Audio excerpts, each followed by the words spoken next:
मित्रों, किसी भी चीज को समझने के लिए सबसे पहले मन को शांत रखना चाहिए और फिर काम पर ध्यान देना चाहिए, क्योंकि हम मन से ही प्रश्न खोज लेते हैं और मन में ही जवाब देकर बैठ जाते हैं। भगवान कृष्ण ने मन को शांत रखने के लिए 2 उपाय बताए हैं। भगवद गीता में भगवान श्री कृष्ण कहते हैं, मन का बेचैन होना उसका स्वभाव है। हमारे मन को लगता है कि अगर वह अलग अलग बातों के बारे में सोचता रहेगा तो हमें आने वाली हर मुश्किल और मुसीबत से बचा लेगा, पर ऐसा होता नहीं है। हम अपने जीवन का काफी अधिक समय सोच विचार करके परेशान होने में निकाल देते हैं। भगवान श्री कृष्ण कहते हैं कि मन का यह स्वभाव बदलना मुश्किल जरूर है, असंभव नहीं। अच्छा, अब आप एक बात बताइए, क्या आप कौए को कह सकते हैं कि वो काय काय की आवाज ना करे? या फिर क्या आप किसी मेंढक को कह सकते हैं कि वह पानी देखते ही ऊंची छलांग ना मारे? हमारे मन का भी कुछ ऐसा ही है। जीवन में कुछ भी होता है, अच्छा या बुरा, हमारा मन उस पर काय काय करने लगता है। काय काय से मेरा मतलब है चिंता करना, व्याकुल होना। कोई बुरी बात होती भी नहीं है और मन परेशानी की ऊंची ऊंची लपटें लेने लगता है। कभी कभी तो मुझे ऐसा लगता है कि हम में से कई लोग सिर्फ परेशान होने के लिए जीते हैं। सारी परेशानी, पीड़ा, दुविधा अक्सर हमारे मन की बनाई हुई कहानियां होती हैं। भगवान श्री कृष्ण हमें हमारे मन को शांत और स्थिर करने के लिए 2 उपाय देते हैं। पहला, ध्यान लगाना या मेडिटेट करना।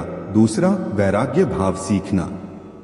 अब ध्यान या मेडिटेशन शब्द सुनते ही आप में से कई लोग कहेंगे कि आप आंख बंद कर सांसें अंदर बाहर नहीं ले सकते। यहां हम सब गलती कर बैठते हैं। मेडिटेशन या ध्यान का मतलब सिर्फ आंख बंद कर बैठना नहीं होता। ध्यान का मतलब होता है अपना पूरा ध्यान किसी चीज पर लगाना और उसे हटने नहीं देना। अगर आप रोटी बना रहे हैं तो सिर्फ उस बात पर ध्यान दीजिए। अगर आप कुछ पढ़ रहे हैं तो पूरा ध्यान पढ़ने पर लगाएं। यह मत सोचिए कि रोटी बनाने या पढ़ने में आपने अपना कितना वक्त बर्बाद कर रहे हैं। जब आप जीवन के हर छोटे बड़े काम को पूरे ध्यान से करते हैं तो आपका जीवन ही एक मेडिटेशन या ध्यान बन जाता है। ऐसे जीवन में शांति, स्थिरता, साहस और सफलता का होना अनिवार्य है। वैराग्य भाव दूसरा उपाय है मन को शांत रखने का। वैराग्य का अर्थ यह नहीं कि आप सब कुछ छोड़कर जंगल में जाकर बैठ जाएं। वैराग्य का सच्चा अर्थ है कि आप जो काम कर रहे हैं उसका क्या नतीजा या परिणाम निकलेगा उसकी चिंता ना करें।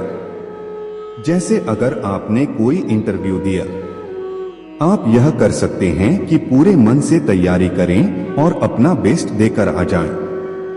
वह नौकरी मिलना या ना मिलना आपके हाथ में नहीं है। तो जिस चीज के बारे में आप कुछ कर नहीं सकते उसके बारे में चिंता भी ना करें। यही वैराग्य का सच्चा मतलब होता है। और यही है भगवान श्री कृष्ण का दूसरा उपाय मन को चिंता की लपटों से बचाने का। याद रखिए, आप पूरे के पूरे इंसान हैं। समझदारी, संयम और कुशलता से भरे इंसान। आपका मन जब भी कौए की तरह अलग अलग बातों पर आपको परेशान करने लगे, तब अपने मन को भी प्यार से समझाइए और शांत कर लीजिए। बस अपने ऊपर विश्वास रखिए कि आप कभी अपना बुरा नहीं होने देंगे। मित्रों, अगर आपको ये वीडियो पसंद आई हो तो कृपया करके नीचे दिए गए सब्सक्राइब और लाइक बटन को जरूर दबाएं और वीडियो को ज्यादा से ज्यादा शेयर करें। धन्यवाद।